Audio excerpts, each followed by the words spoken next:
Hey guys, so in today's video, I'll be going over the pros and cons of renting versus buying, and at the end, you be the judge on what works for you, so stay tuned.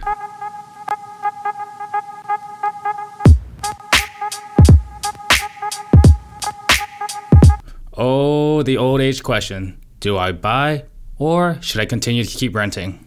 Now, the simple and quick easy answer is whatever is the most convenient for your lifestyle and your wallet. But you probably already knew that. Maybe you want to change in your life and take advantage of these low interest rates, but it's still on the fence. If that is the case, let's dig a little deeper and ask yourself, what stage are you in your life and where do you see yourself in the next 5 years? Now, if you're ready to settle down in one area for the next few years, then home ownership may make sense for you. Now, it doesn't have to be because everyone's financial situation is different, but the reason for the number 5 is because that's the average amount of years it takes someone to pay down their mortgage enough where their home will start to build up equity and give the market enough time for the value of their home to rise where it's worth selling. Because you need to remember that when you do decide to sell your home, you'll need to spend some money to do any necessary repairs if you want top dollar for it, as well as hiring a realtor to sell your home quickly and smoothly, which the average going rate for today's market is around 6% of the sales price. That 6% will be split between the realtor that you hire to list the home and the realtor of the buyer that you accept the offer with. So don't worry if you thought you would have to pay the commission fee twice. But this is very important also because that means that your home's value would have to increase at least 6% plus any maintenance or repairs that you had up until that point to break even, unless you want to consider those as house expenses and take it as a loss. So keep that in mind. However, there is a way if you do decide to move sooner than later, but it depends on your budget and if you're willing to put in the extra work. And that's with doing a home equity line of credit, or HELOC for short. This basically allows you to become a landlord if you decide to keep your current property to rent it out. Now, how you would do this is by refinancing your home and using the equity that you built up from your current home and put it towards your next home. Or vice versa, if you want to keep living in your current home, but want to get into real estate investment and buy an investment property.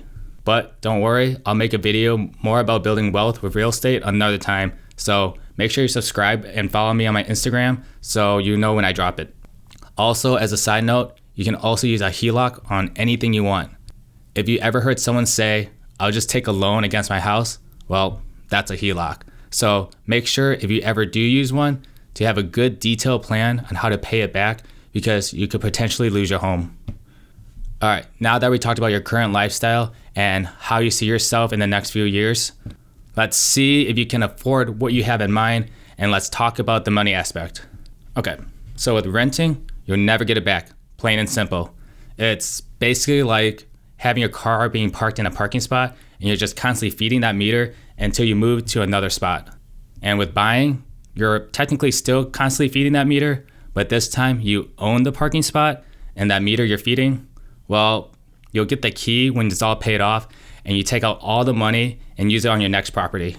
But the more I think about it, that may not be the best example since you still have to pay taxes, maintenance costs, utilities, and any other associated fees that you don't get back while owning a home. So I guess you just take out most of the money. However, though, that is a benefit for renting since you're only responsible for the rent and utilities, and all these other associated fees and repairs are the landlord's responsibility. And also with renting, you also don't have to take the gamble that the area you decide to live in will either improve or not over time, making the value of the property either more or less in the future. Because remember, as a renter, you're just feeding that meter until you find a better parking spot. But let's get back to the buying. In most cases, real estate would be the best investment of your life, other than your retirement fund, since real estate on average has an upward trend in value over time. So basically, the longer you own it, the more responsible you are with the upkeep, and if you add improvements to the property, then you'll get a larger return on your investment when it comes time to sell it. But all that money aspect I just said is assuming that you can even afford the home. But let's take a second and be real with yourself and ask the hard question. Can you actually afford it? Now, if you find yourself barely making rent and stretching yourself thin each month because either you don't make enough money or you don't know how to control your own spending habits, then you definitely need to find a solution for that first. If buying a home is one of your bucket list goals, then use it as a motivator to get financially ready to get there. Now, I see these ads everywhere pressuring people into buying a home, saying that the amount they pay in rent could be the same as paying a mortgage, which is true for the most part. However, they don't disclose until later of all the extra associated fees with home ownership, such as taxes, insurance, HOA, utilities, which all these factors will add a few $100s or more to the equation each month. And on top of anything that breaks will be your responsibility. Now, the best way I can explain home ownership to someone that's never experienced it is with someone who owns a car, assuming you've owned a car. But if you have a car payment along with any other living expenses and barely can save each month, and then one day you accidentally hit a giant pothole on the road, you end up cracking your wheels and bending some suspension parts in the process, then I'm sure you don't even want to know what that repair bill will look like. By the way, this is a true story that happened to me in Chicago. So thank you, Chicago roads. Anyways, could you afford to fix it? And if not, then I would assume that you just put it on credit and go into debt just to fix it for the time being, just to get back on the road. Now, everything I just said with the car, let's switch it to a house. And now think of any big ticket items in a home, like the AC unit or refrigerator that ends up breaking. Well, there goes a few grand. So make sure you know how to budget correctly for a rainy day before you get into a home. However, on the flip side, you could potentially save more money with buying a home, and that's with house hacking. House hacking is just a fancy way of saying that you have someone else pay your mortgage, or at least most of it, just depending on how much risk you want. But basically, if you're currently renting right now and you have roommates, then buying a home makes it much more affordable because you're essentially splitting up all the costs how you would normally do, but now you're the landlord taking in all the benefits. And the more roommates you have, the more aggressive you can be to pay down your mortgage. However, being a landlord with your friends isn't for everyone because they'll be running to you with any problems that persist, and if you don't know how to handle the situation properly, well, it can potentially create some tension in the friendship and lead to a bad ending. So make sure you have some thick skin if you go this route. Now, if you don't want any roommates, but you still want a house hack, then the next best thing would be finding a 2-unit townhome to start off with, because you don't want to overwhelm yourself since this would be your first time being a landlord. But essentially, you would rent one unit and you would live in the other. And in most cases, the rent for one unit will cover most of the mortgage for the entire building. And if you get a really good deal on the property, then it can potentially cover the entire mortgage as well as any other associated costs.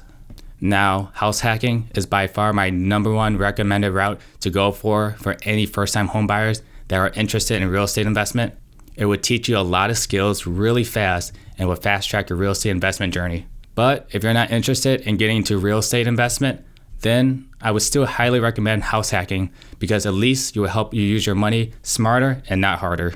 So just make sure you can afford the payments and all the responsibilities that tie in with a home ownership. And if you're not, then just continue to rent. Now, the last thing I want to go over that I don't see covered enough, but I think it should be, is your feelings. Yes, your emotions, your mental state, that thing that makes you happy, makes you sad. But growing up, society tells us what? You need to do well in school, to get into a good college, to get a good paying job, to find that special someone along the way, where then you need to get married, buy a house, and have kids. And even for those who don't ever plan on getting married or have kids, it's still been engraved in our heads that a part of being an adult is to own a home. And some people truly believe in that idea and really want it for themselves, which is perfectly fine.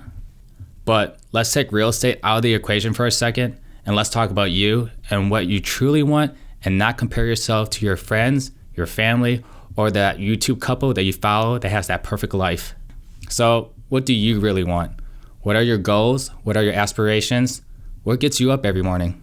Unfortunately, most people's motivation is the fear of what others think, and that's what drives them to keep them moving. But I need you to be real with yourself and try to figure out some realistic short-term goals as well as some long-term goals that are positive that keeps you going. And if home ownership is one of them, then perfect.